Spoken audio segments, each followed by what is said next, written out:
असलकुम students, welcome to English with anonymous.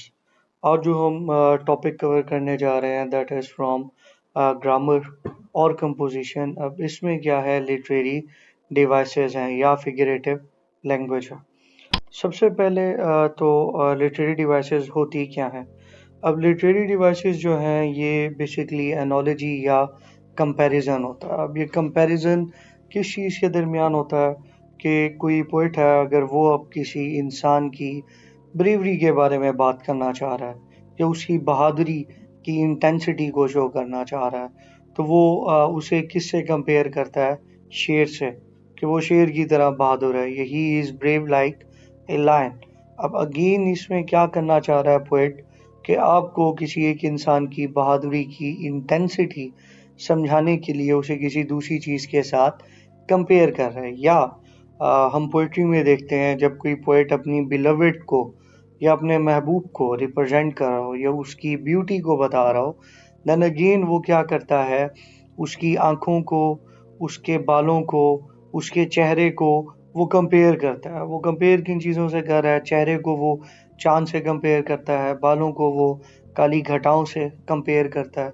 अब ये कंपेयर करने की वजह क्या होती है? अब वजह सिंपल है, ताकि वो रीडर को अंडरस्टैंड करा सके द ब्यूटी और the significance of his beloved. अब इसमें होता क्या है, लिटरेरी डिवाइसेस में रीडर जो है वो विजुअलाइज कर लेता है आइडियाज़ को, मतलब वो उन्हें इमेजिन कर सकता है अपने दिमाग में। दूसरा इसमें क्या होता है, इमोशंस जो हैं वो इवोक होते हैं, कि आपके इमोशंस उसमें ट्रिगर हो जाते हैं। आप पोइट्री पढ़ते हैं तो आपको भी वही चीज़ें फील होती हैं। देन अनकवर डीपर मीनिंग, आपकी जो अंडरस्टैंडिंग होती है किसी भी चीज़ के बारे में वो और भी इन्हांस होती जाती है। अब इस तरह इवन कुरान पाक में भी क्या है, लिटरेरी डिवाइसेस यूज़ की गई हैं। जब अल्लाह ताला कहते हैं कि भी आप दिनों रात के निज़ाम को देखो, इसके बदलने को देखो। अब ये मौसमों में जो तगय्युर और तब्दीली है इसे देखो, इसमें मेरी एग्जिस्टेंस को आप देखो, जानो या पहचानो। अगेन अब क्या है, अल्लाह ताला एक कंपैरिजन कर रहे हैं। कंपैरिजन किस में कर रहे हैं? इन्वायरमेंट में। अब वो इन्वायरमेंट में वो कंपैरिजन करके चीज़ों का बता के अल्लाह ताला अपनी आइडेंटिटी शो करा रहे हैं टू द ह्यूमंस।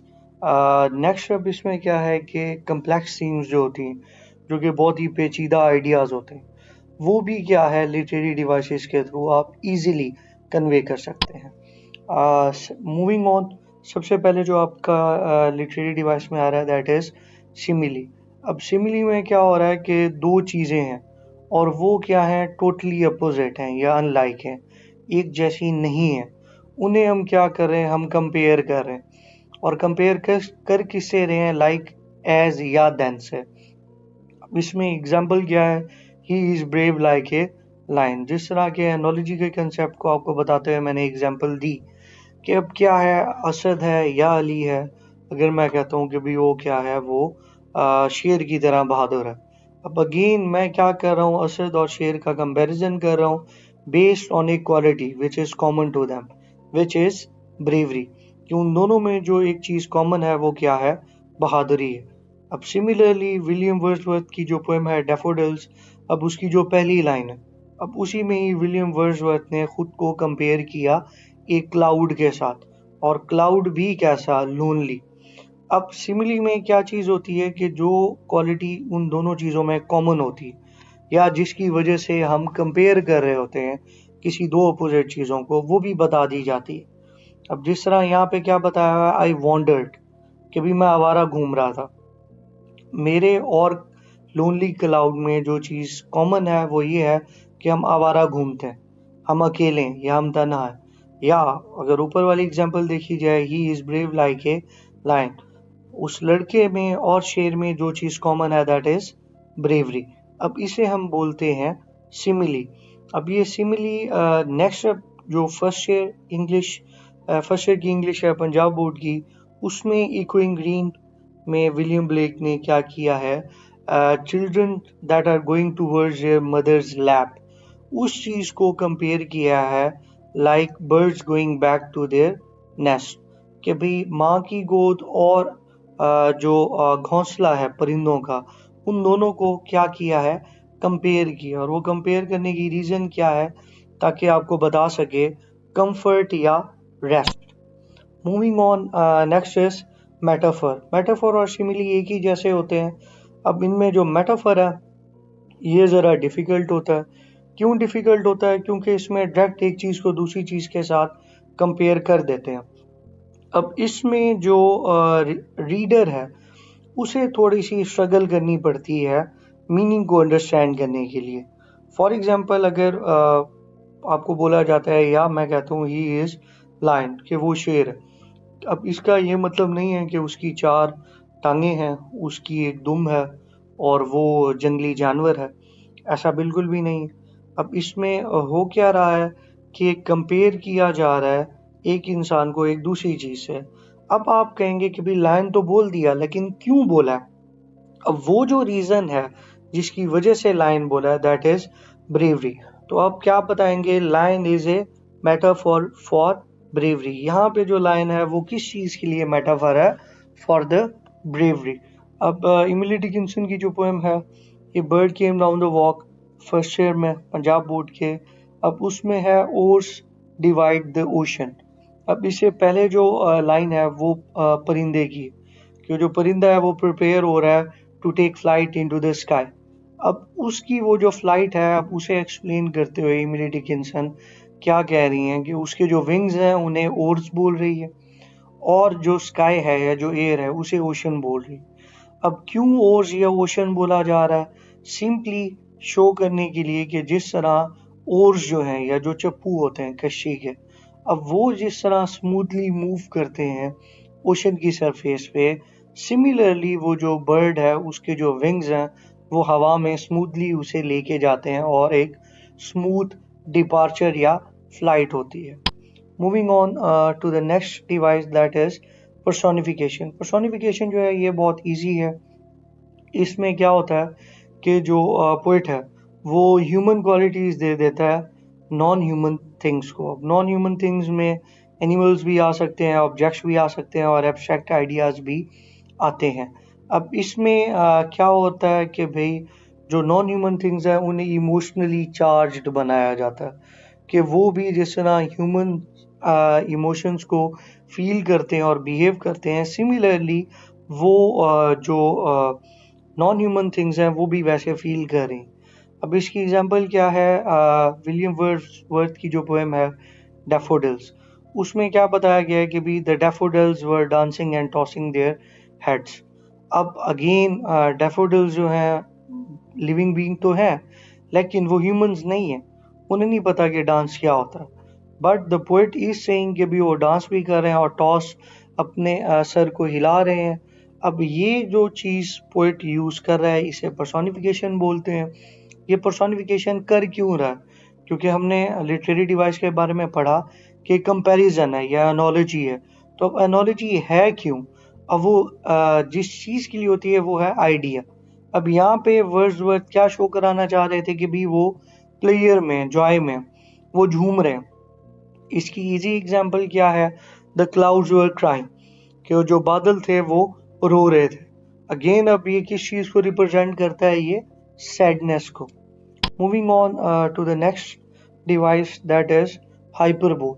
हाइपरबोल अब क्या है? ये डेलिब्रेट हम एग्जैजरेशन करते हैं, चीज़ों को बढ़ा चढ़ा के बताते हैं। अब वो बढ़ा चढ़ा के बताने की रीज़न क्या होती है, वजह क्या होती है?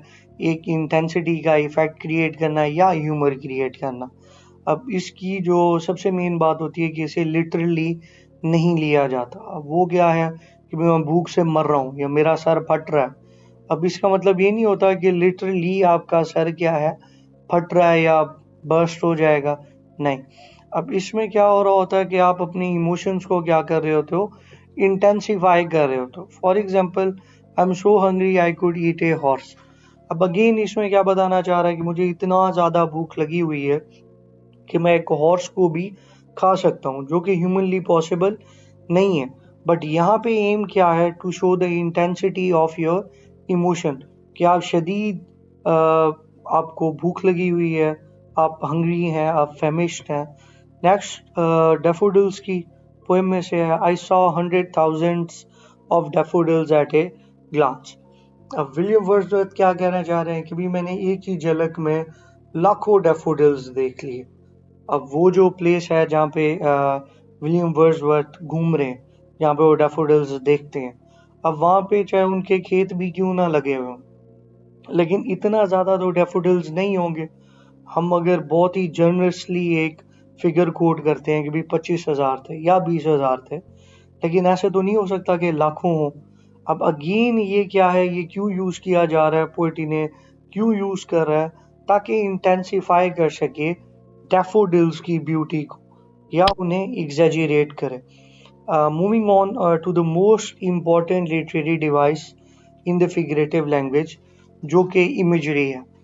अब इमेजरी में क्या हो रहा होता है कि पोएट जो है वो 5 सेंसेस को, जो कि सेंस ऑफ साइट है, साउंड है, स्मेल है, टेस्ट है और टच है, इनकी बेसिस के ऊपर क्या करता है, एक मेंटल पिक्चर क्रिएट करता है या सेंसरी एक्सपीरियंस क्रिएट करता है फॉर द रीडर।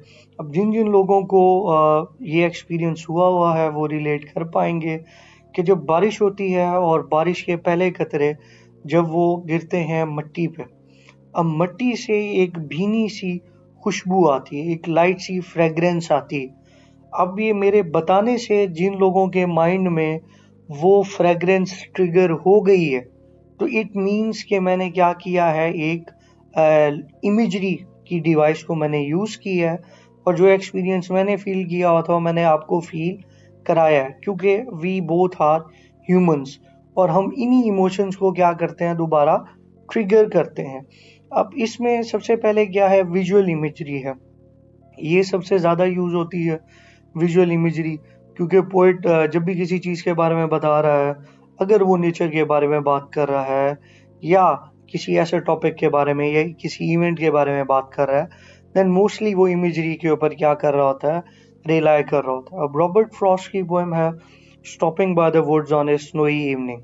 अब यहाँ पे अगेन वुड्स जो हैं, हमारे लिए वुड्स क्या होती हैं कि हमारे जहन में जो वुड्स का कंसेप्ट आता है वो लकड़ी, कि एक अगर लकड़ी पड़ी हुई है तो वुड है और बहुत ज़्यादा पड़ी हुई है तो वुड्स है।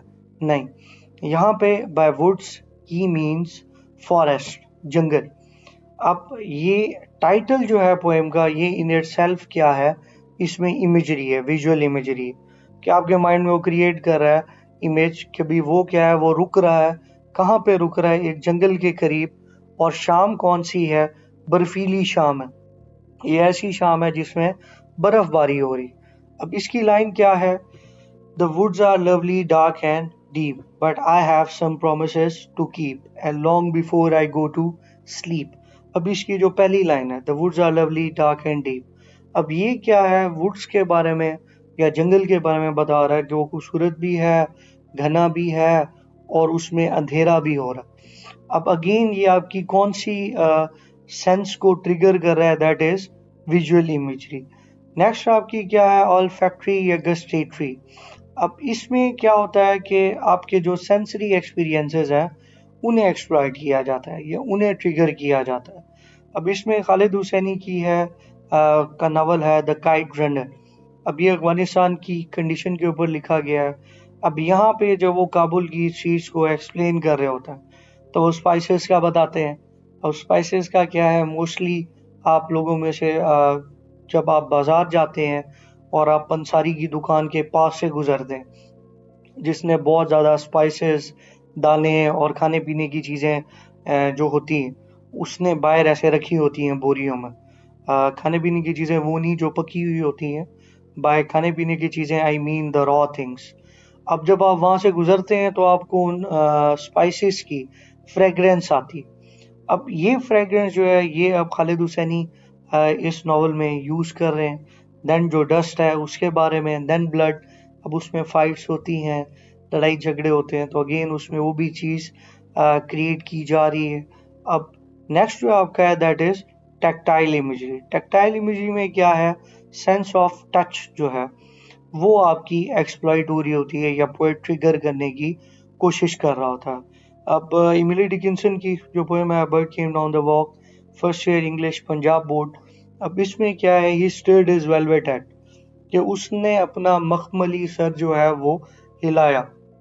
अब यहाँ पे हम में से जितने भी लोगों ने परिंदे के सर को टच किया हुआ या कभी ना कभी किसी परिंदे को हाथ में उठाया हुआ है, दैट पर्सन नोज कि उसका वो जो सर है वो बिल्कुल ऐसे होता है जैसे मखमल का कपड़ा।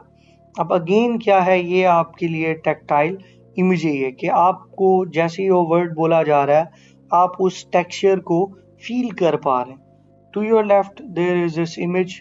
अब अगर इस इमेज को मैं वर्ड्स में एक्सप्लेन करने की कोशिश करूं, that there is a teenage boy who looks calm and peaceful and is sitting by a stream or by a river in which there are stones floating around with sun setting behind the mountains where the glacier or the mountain's ice is melting slowly with clouds or scattered clouds and the dim orange light that is spreading all across the sky, and its rays are also being reflected on the water of the river.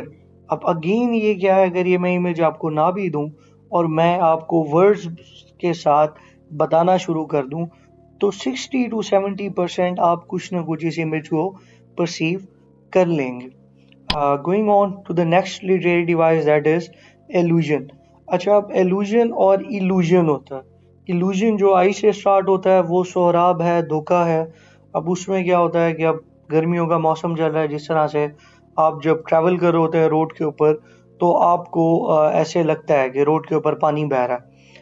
असल में वो क्या होती है, radiations होती हैं या heat की वजह से जो चेंजेस आती हैं वो होती हैं, असल में वो नहीं होता। अब वो इल्यूजन जो है वो शराब और धोखा है। लेकिन ये जो इल्यूजन है ए से, अब ये बेसिकली क्या होता है, रेफरेंस होता है टू पर्सन, प्लेस, थिंग और आइडिया ऑफ हिस्टोरिकल, कल्चरल या लिटरेरी या पॉलिटिकल सिग्निफिकेंस, कि जब आप या कोई पोएट अपनी राइटिंग के अंदर किसी दूसरी बुक के कैरेक्टर को या पर्सन को या कल्चरल थिंग को रेफर करे तो हम इसे क्या बोलते हैं, एलुजन। अब एग्जाम्पल क्या है, don't act like Romeo and Juliet. अब इसके लिए ज़रूरी ये होता है कि आपको वो जो रेफरेंस है उसकी भी अंडरस्टैंडिंग होनी चाहिए। अगर आपको रेफरेंस की अंडरस्टैंडिंग नहीं है तो पूरे का पूरा कंसेप्ट आप ग्रास्प कर ही नहीं सकते, क्योंकि पूरा का पूरा कंसेप्ट ही किस चीज़ पे टिका हुआ है, रेफरेंस पे टिका हुआ। अब अगर मैं कह रहा हूँ don't act like Romeo and Juliet, कि आपको अगर रोमियो और जूलियट का पता नहीं है तो फिर आपको मेरी बात की समझ आने ही नहीं वाली।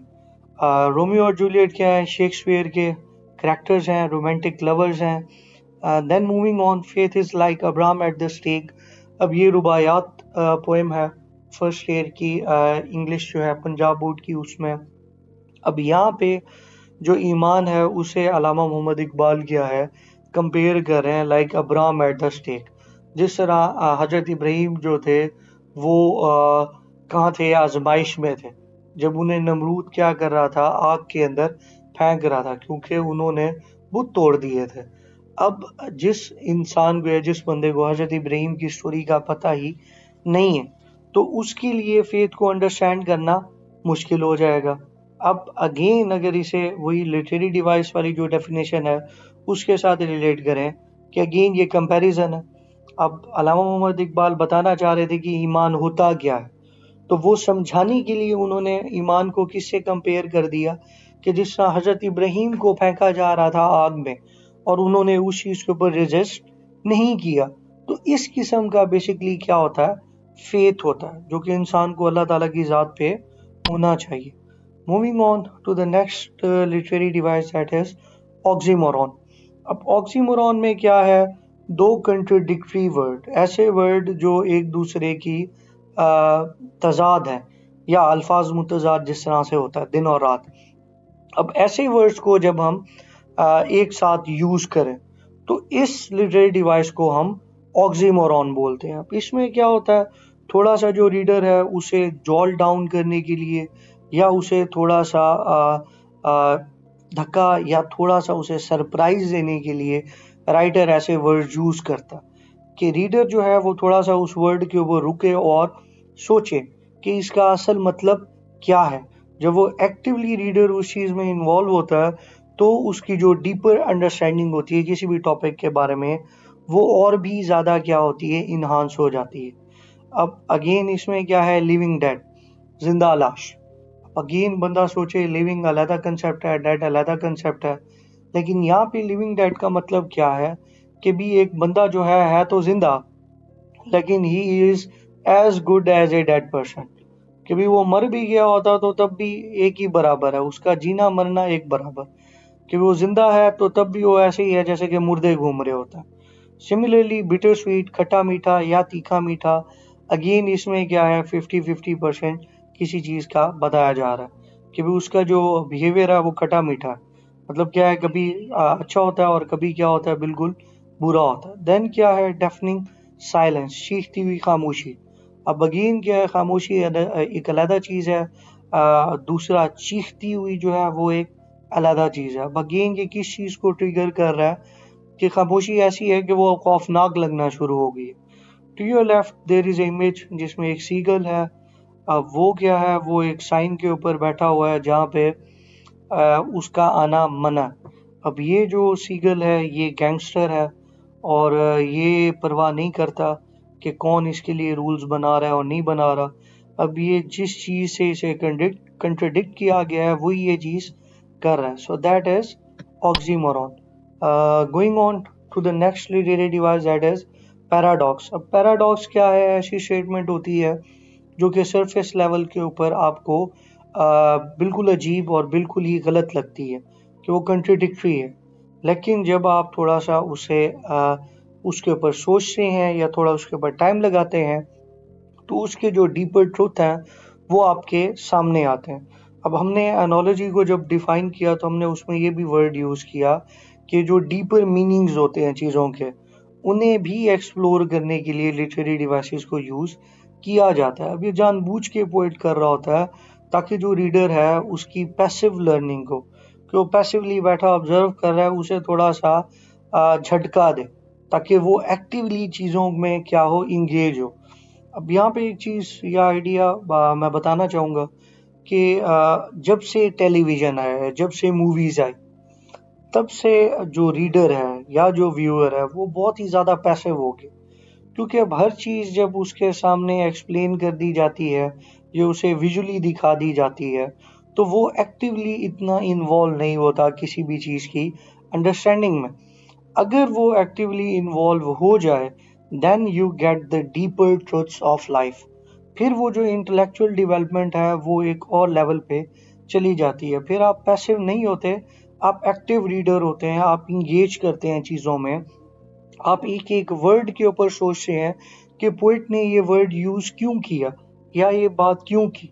अब उसके ऊपर जिस तरह विलियम ब्लेक का है फर्स्ट ईयर की इंग्लिश में, उसके सेंटेंसा को एक्सप्लेन किया है उस वीडियो में। हमने क्या किया कि इकोइंग ग्रीन जो है उसे हमने बताया कि इसमें ये जो ग्रीन है ये अर्थ को सिंबलाइज कर रहा है। अब ये बेसिकली किसका काम होता है, एक एक्टिव रीडर का, कि पोइट ने वहां पे डायरेक्टली मेंशन नहीं किया हुआ, लेकिन उसने जितने हिंट्स दिए हुए हैं या जो डीपर मीनिंग दिया है उसमें ये चीज हाईलाइट हो रही है। अच्छा, पैराडॉक्स की एग्जांपल क्या है, first, you have to be cruel to be kind. अब अगेन इस स्टेटमेंट को जैसे इंसान पढ़ता है तो इंसान कहते हैं ये तो बड़ी अजीब किस्म की बात कर दी है कि मुझे रहमदिल होने के लिए जालिम होना पड़ेगा। अब अगेन यहाँ पे क्या है, क्रूअल जो है वो बेसिकली बताया जा रहा है एक ऐसे पैटर्न का, ये एक ऐसी हैबिट का जिसमें इंसान क्या होता है, किसी दोस्त को, वो अगर किसी बुरी हैबिट में फंसा हुआ है तो उस हैबिट से उसे हटाने के लिए वो क्या कहता है कि भाई उसे तल्ख बात करता है या उसे हार्श हकीकत बताता है कि तुम बहुत ज़्यादा टाइम्स अपना गेम्स में स्पेंड कर रहे हो, या आप अपने घर वालों को नहीं टाइम दे रहे, दोस्तों को नहीं टाइम दे रहे। So this is being cruel. अब वो क्रूअल हो के ही आपको कड़वा सच बोलना पड़ता है ताकि किसी दूसरे का भला हो जाए। Next is to get a job you need experience, but to get experience you need a job.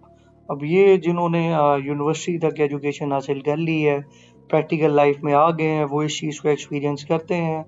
आप लोगों के लिए हेड्स अप, जो अभी 9th 10th फर्स्ट ईयर या सेकेंड ईयर में है या इवन यूनिवर्सिटीज़ में है, कि जैसे ही आप बाहर आते हैं प्रैक्टिकल लाइफ में, तो सबसे पहली जो चीज़ आप फेस करते हैं, आप जिधर भी अपनी सीवी लेके जाते हैं, वहाँ पे पहली बात आपको यही की जाती है कि भाई आपका एक्सपीरियंस कितना है। अब वहाँ पे बंदा क्या होता है, अभी फ्रेश ग्रेजुएट होता है, यूनिवर्सिटी से भी वो डिग्री करके आया होता है, देन अगेन उसके लिए अजाब बन जाता है। अब वो 100 जगहों पे बेचारा घूमता है, देन कोई एक या दो बंदे मुश्किल से उसे एंटरटेन करते हैं। अब ये क्या है, ये कैश 22 सिचुएशन है। To get a job you need experience. नौकरी हासिल करने के लिए तुम्हें एक्सपीरियंस की ज़रूरत है, 3 4 साल की। लेकिन अब एक्सपीरियंस तुम्हें हासिल कब होगा, तुम एक्सपीरियंस कैसे करोगे, जब तुम्हें जॉब मिलेगी। अब जब तुम्हें कोई जॉब ही नहीं दे रहा, तो तुम्हें एक्सपीरियंस ही नहीं हो रहा। अब जब एक्सपीरियंस नहीं हो रहा, तो तुम्हें नौकरी भी नहीं मिल रही। तो ये कैश 22 कंडीशन होती है। The only rule is that there are no rules.